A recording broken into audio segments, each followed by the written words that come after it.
নমস্কার। আজকে যে টোটকাটা আপনাদের দিচ্ছি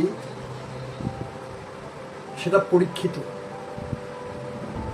আমি অন্তত আমার শিষ্য শিষ্যাদের মধ্যে বা তাদের ছেলে মেয়েদের মধ্যে প্রয়োগ করে আমি এটা পেয়েছি।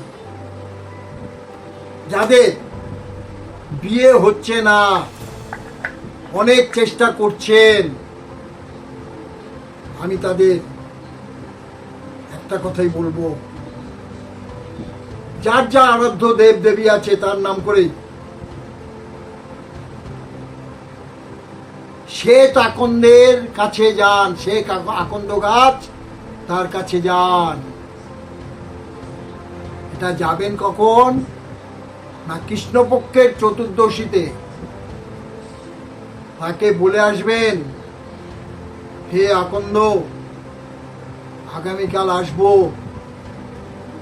তোমার কাছ থেকে একটুখানি শিকড়ে নেব, তুমি এই ব্যথাটুকু আমার জন্য সহ্য করো এবং আমার যে মনস্কামনা সেটা তুমি পূর্ণ করো।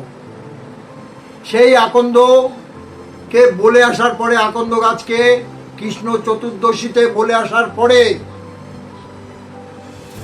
অবস্যাতে চলে যান, বারবেলা কালবেলা বাদ দিয়ে, বারবেলা কালবেলা বাদ দিয়ে পঞ্জিকায় পাবেন কালবেলা বারবেলা। আপনারা এই বারবেলা কালবেলা বাদ দিয়ে আবার তাকে নমস্কার করে তার মাটির নিচ থেকে 1 ইঞ্চি থেকে 1.5 ইঞ্চি শিকড় কেটে নিয়ে চলে আসুন। মাটি লাগানো থাকবে, সেটা ধুয়ে নিন আর সাদা সুতোয় কোমরে ধারণ করুন। যার বিবাহ হচ্ছে না তার কোমরে ধারণ করান, অতি শীঘ্র ত্বরান্বিত বিবাহ স্থির হয়ে যাবে। এটা প্রমাণিত।